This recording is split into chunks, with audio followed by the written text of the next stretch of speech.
Varsha Varsha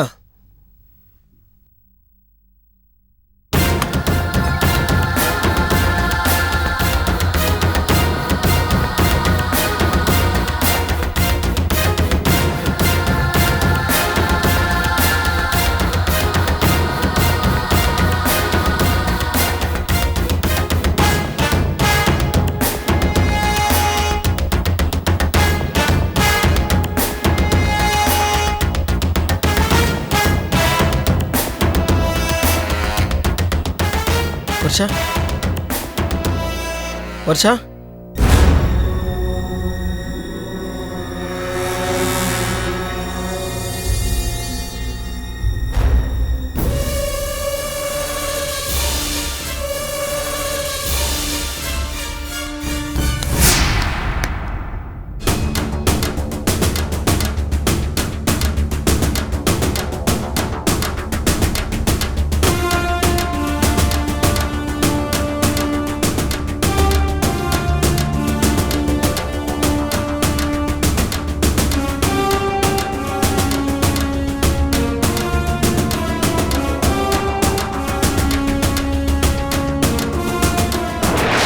Varsha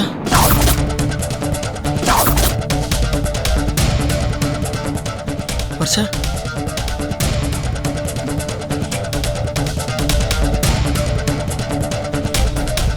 sir நீங்களா?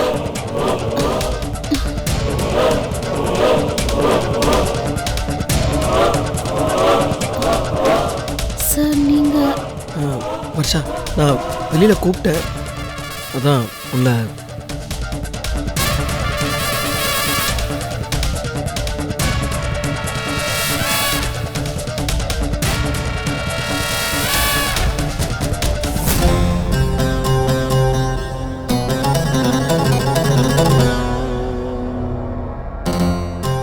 வெளியில் கூப்பிட்டேன், ஆனால் பதில் வரல, அதான் உள்ள.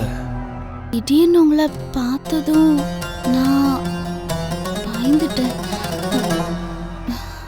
அத்தை தான் ஃபோன் பண்ணாங்க, உடம்பு முடியலன்னு சொன்னாங்க, அதான் ஹாஸ்பிட்டல் கூப்பிட்டு போகலான்னு வந்தேன். அம்மா ஏன் உங்களுக்கு ஃபோன் பண்ணாங்க?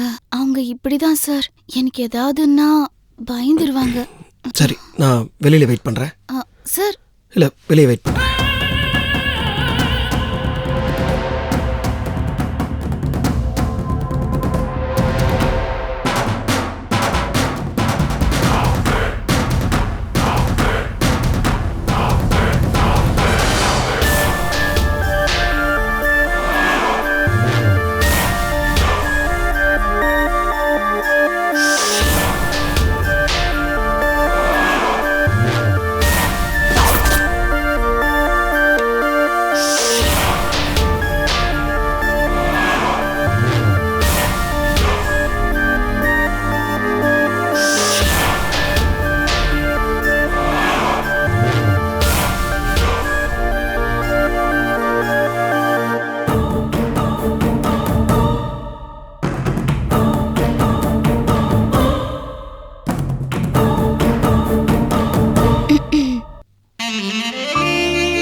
மாத்திரை வாங்க போயிருக்காங்க.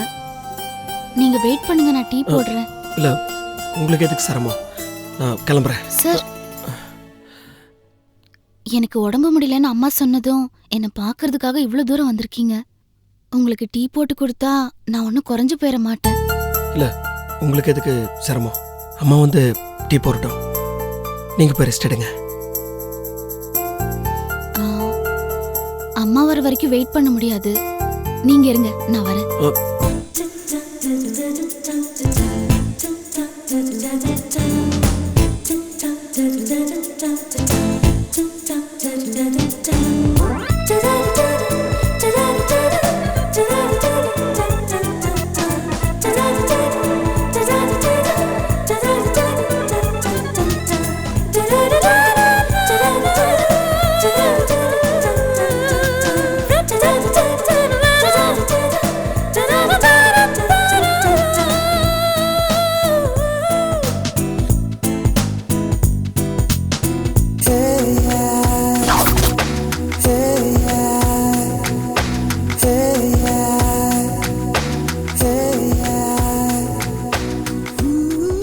பால் கொதிச்சிட்டு இருக்கு, ரெடி ஆயிடும், டீ போட்டு தரேன். ம்.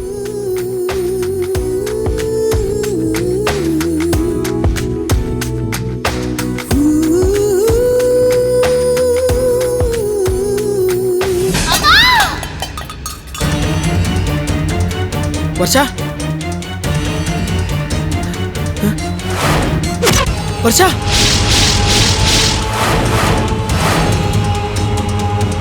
வர்ஷா, வர்ஷா, எழுந்துரு வர்ஷா. ஏய், என்னாச்சு வர்ஷா, என்னாச்சு?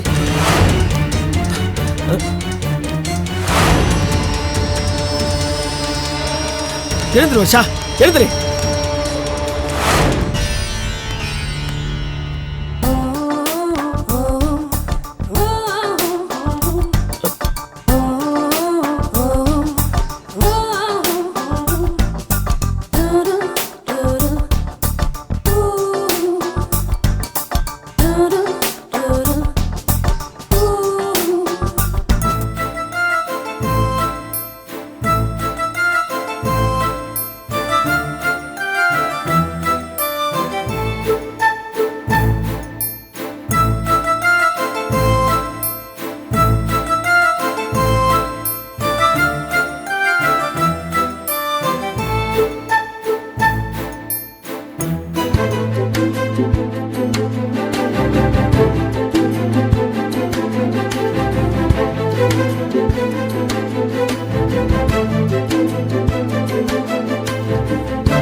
மாமா, சார், நீங்க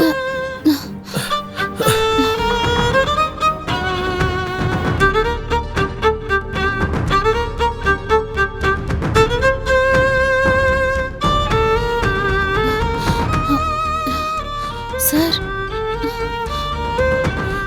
சார், ஐம் சாரி.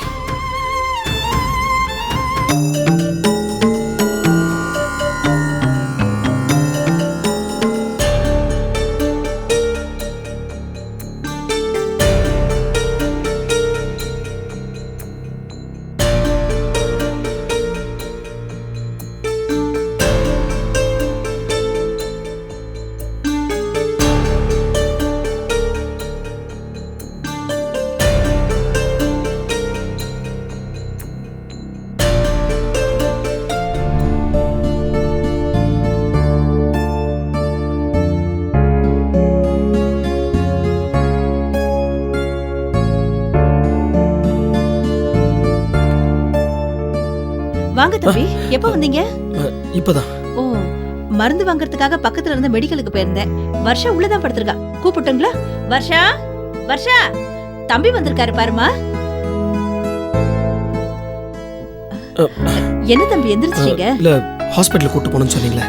இல்ல, பரவாயில்ல, இருக்கட்டும். வர்ஷா தான் மருந்து வாங்கிட்டு வர சொன்னா. சாப்பிட்டு பாக்கட்டும், சரியில்லைன்னா டாக்டர் கிட்ட கூட்டிட்டு போயிடலாம். உட்காருங்க.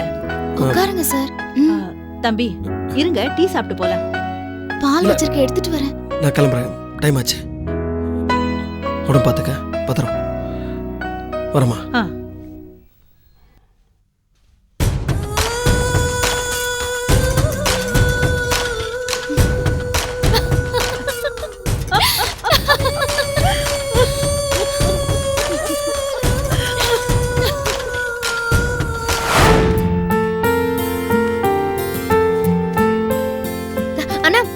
பாத்து நான் மெதுவா கொண்டு வாங்க.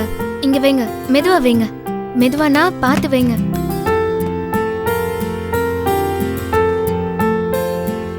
வாங்கங்க.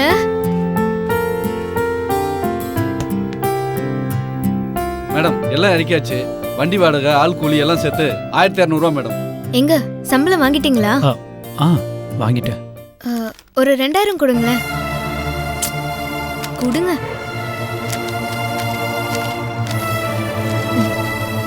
இந்தாங்க அண்ணா, 500 ரூபாய் எக்ஸ்ட்ரா இருக்க, எடுத்துக்கோங்க. சரிங்க மேடம். Thanks madam. போயிட்டு வாங்க.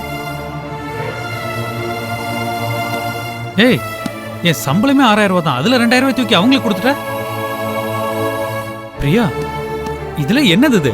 இது பாருங்க, நான் சொல்றத பொறுமையா கோவப்படாம கேளுங்க. காலையில சமைக்கிற சாப்பாடு சாயங்காலத்துக்குள்ள கெட்டு போயிடுது. ஃப்ரிட்ஜ் இருந்தா சாப்பாடு கெட்டு போகாதுங்க. கிரைண்டர்ல மாவு அரைச்சு ஃப்ரிட்ஜ்லயே வச்சுட்டோன்னு வச்சுக்கோங்க, காலையிலயும் நைட்டும் தோசை ஊத்திக்கலாம். என்னால அம்மியில சட்னி அரைக்க முடியாதுங்க. இதோ மிக்ஸி வந்தாச்சு, இனிமே கவலையே இல்ல. இதுக்கெல்லாம் ஏது பணம்?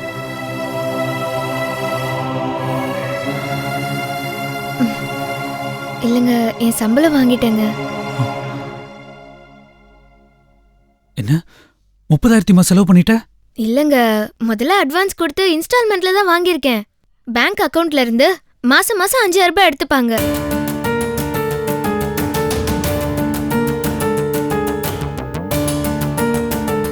இப்ப கடனுக்கு பொருள் வாங்க வேண்டிய அவசியம் என்ன வந்துச்சு?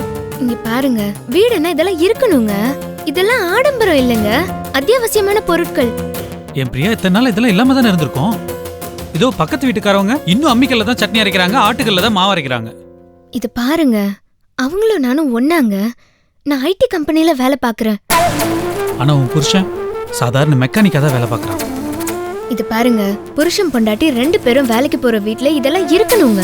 இப்போ நீங்க போய் அம்மியில சட்னி அரைக்க முடியுமா? மிக்ஸி இருந்தா நீங்களே அரைச்சுக்கலாம்ல. நான் அம்மியில சட்னி அரைக்க மாட்டேன்னு என்னைக்காவது உங்கள்கிட்ட சொல்லியிருக்கேனா? நான் அம்மியில சட்னி அரைக்க மாட்டேன்னு என்னைக்காவது உங்கள்கிட்ட சொல்லியிருக்கேனா? சொல்லு பிரியா. இல்லங்க, எல்லாரும் பாக்குற மாதிரி நீங்க இதெல்லாம் பண்றது எனக்கு ரொம்ப கஷ்டமா இருக்குங்க. என் வீட்டு வேலை நான் செய்யறேன், இதுல என்ன தப்பு இருக்கு? ப்ளீஸ்ங்க, ஆர்கியூ பண்ணாதீங்க. மாசம் சம்பளம் வாங்கிட்டு நல்ல மூட்ல வந்திருக்கேன். எனக்கும் அதெல்லாம் புரியுது பிரியா. ஆனா இதெல்லாம் வாங்குறதுக்கு முன்னாடி நீ என்கிட்ட ஒரு வார்த்தை கேட்டிருக்கணும். இது பாருங்கங்க, நான் உங்களுக்கு சர்ப்ரைஸா காட்டலான்னு இருந்தேங்க. என்கிட்ட சொல்லியிருந்தா நான் வேணான்னு சொல்லியிருந்திருப்பேன். அதனால என்கிட்ட ஒரு வார்த்தை கூட சொல்லாம அவசரமா வாங்கி வீட்டை நிரப்பி வச்சிருக்க. ஏங்க இப்படி எல்லாம் பேசுறீங்க? இங்க பாரு பிரியா, இந்த மாதிரிலாம் அனாவசியமா செலவு செஞ்சேன்னா பின்னாடி நீயும் நானும் தான் கஷ்டப்படுவோம். ஏழையா கூட வாழ்ந்துருவேன், ஆனா கடனாளியா என்னால வாழ முடியாது. ஆசைப்படலாம், ஆனா பேராசைப்படக்கூடாது. நம்ம சக்திக்கு என்ன முடியுதோ அதை தான் நம்ம வாங்கிக்கணும், அனுபவிச்சுக்கணும். கடனுக்கு வாங்குற எந்த பொருளும் நம்ம தகுதிக்கு மீறினது தான். நல்லா யோசிச்சு பாரு, நான் சொல்றது சரின்னு உனக்கே புரியும். என் ஆபீஸ்ல வந்து பாருங்க, ஒவ்வொருத்தரும் காஸ்ட்லியான போனு, டேப், லேப்டாப் எல்லாம் வச்சிருக்காங்க. ஆன்லைன்ல டெய்லி ஷாப்பிங் பண்ணிட்டே இருக்காங்க. நான் என்ன அந்த மாதிரியா செலவு பண்றேன்? இப்பதானே ஆரம்பிச்சிருக்க, இப்படியே போனா அதுல போய் தான் நிற்கும். இதெல்லாம் ஆரம்பத்திலே சரி பண்ணிட்டா தான் உண்டு. இல்லைன்னா பார்க்கறது எல்லாத்தையும் வாங்கணும்னு தோணும். அதுக்கப்புறம் நீ நானும் தான் கஷ்டப்பட போறோம். என்னங்க நீங்க ஒரு மிக்ஸி கிரைண்டர் வாங்கினது தப்பாங்க? கடனுக்கு வாங்கினது தான் தப்பு. நம்ம எப்படி இருந்தாலும் இன்ஸ்டால்மெண்ட்ல தானே வாங்க முடியும். இந்த மாதிரி பெரிய பெரிய கம்பெனிகள்லாம் நம்மள மாதிரி சாதாரண மக்களோட ஆசைகளை தூண்டி விட்டுட்டு அதுல குளிர் காஞ்சிட்டு இருக்காங்க. நம்ம தான் ஜாக்கிரதையா இருக்கணும். இப்படி ஆசைக்கு பின்னாடி ஓட ஆரம்பிச்சிட்டா வாழ்க்கை முழுக்க ஓடிக்கிட்டே தான் இருக்கணும். நம்மளாம் நிக்கணும்னு நினைச்சாலும் நிக்க முடியாது. சாகிற வரைக்கும் ஓடிக்கிட்டே தான் இருக்கணும். நான் சொல்றது சொல்லிட்டேன், அதுக்கப்புறம் உன் இஷ்டம்.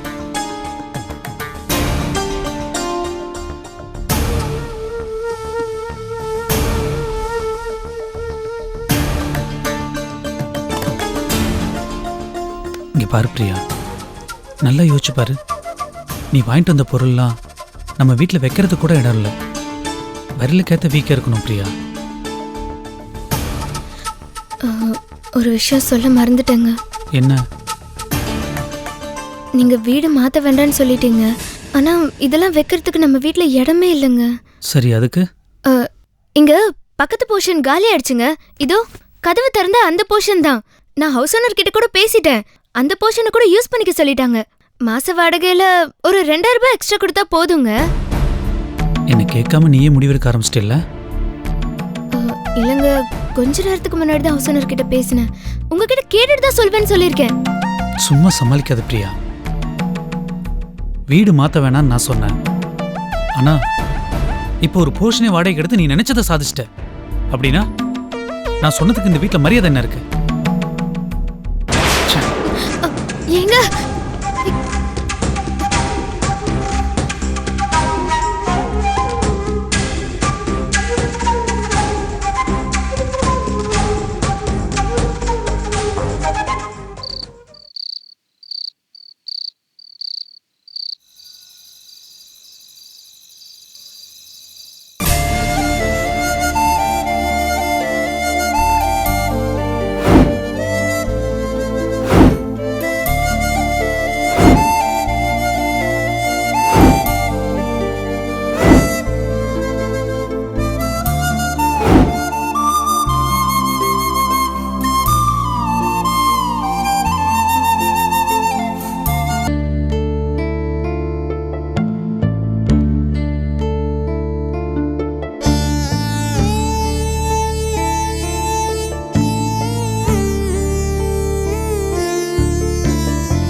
இன்னும் தூங்கலையா?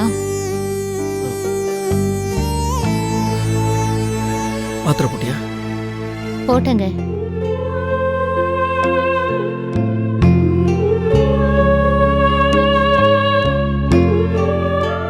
ஏங்க, உங்களுக்கு தூக்கம் வரலையா?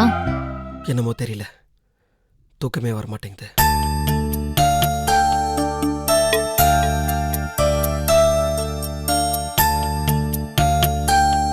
புரியுதுங்க. உடம்புல பசி இருக்கும்போது எப்படி தூக்கம் வரும்?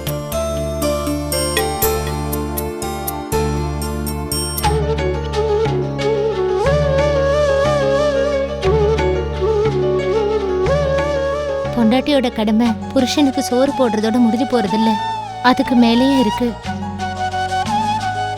என் கடமையில இருந்து நான் தவறிட்டேங்க. இன்னும் அதே நினைச்சிட்டு இருக்கியா? உங்க ஆசையை நிறைவேற்ற முடியாத பாவி ஆயிட்டேங்க. உனக்கு வந்திருக்கிறது சாதாரண பிரச்சனை வேணா, கொஞ்ச நாள் எல்லாமே சரியாயிரும். இந்த சமாதானம் எனக்கு சொல்றீங்களா இல்ல உங்களுக்கு சொல்லிக்கிறீங்களா?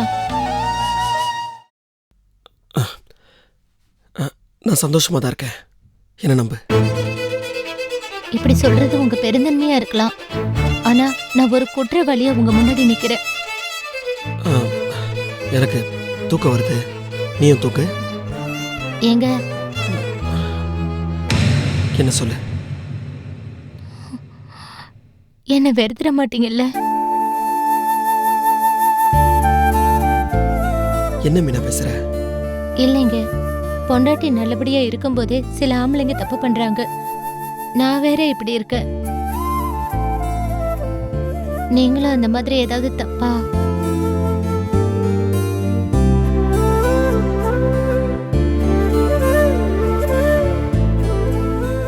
என்னங்க, நான் ஏதாவது தப்பா சொல்லிட்டேனா?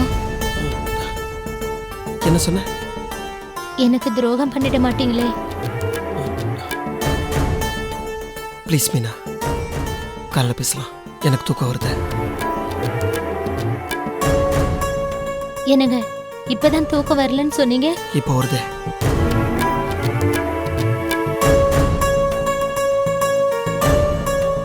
சில நேரம் என்ன பேசுற என்ன பண்ற எனக்கே புரிய மாட்டேங்குதுங்க. உங்களை ரொம்ப கஷ்டப்படுத்துறேன்னு மட்டும் புரியுது. எங்க என்னை விட்டு போயிடுவீங்களோன்னு பயமா இருக்குங்க. எனக்கு தெரியும், நீங்க என் மேல உயிரே வச்சிருக்கீங்க, என்னை கைவிட்டுற மாட்டீங்க. ஆனாலும் எனக்கு பயமா இருக்குங்க.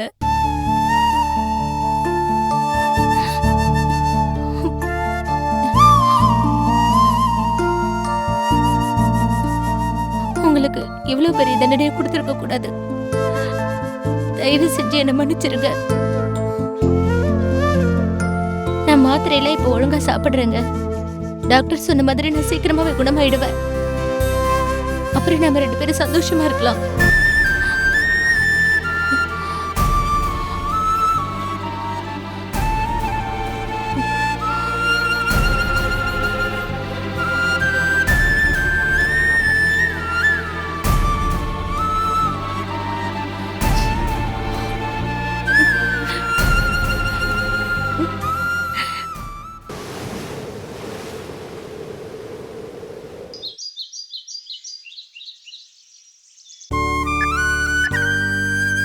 ஸ்னேயா, சீக்கிரம் வாம்மா, டைம் ஆகுது. வந்துட்டேன்.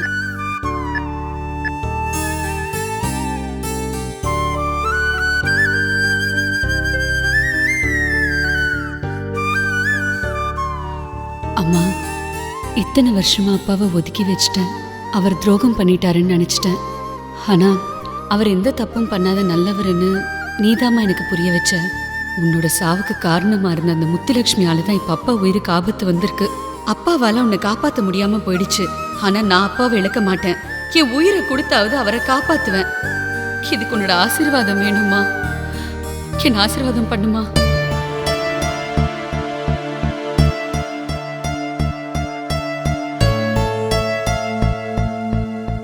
மாமா, என் ஆசீர்வாதம் பண்ணுங்க. நல்லா இருமா. உன் நல்ல மனசுக்கு எல்லாம் நல்லபடியா நடக்கும். ஆபரேஷன் நிச்சயமா சக்சஸ்ஃபுல்லா நடக்குமா?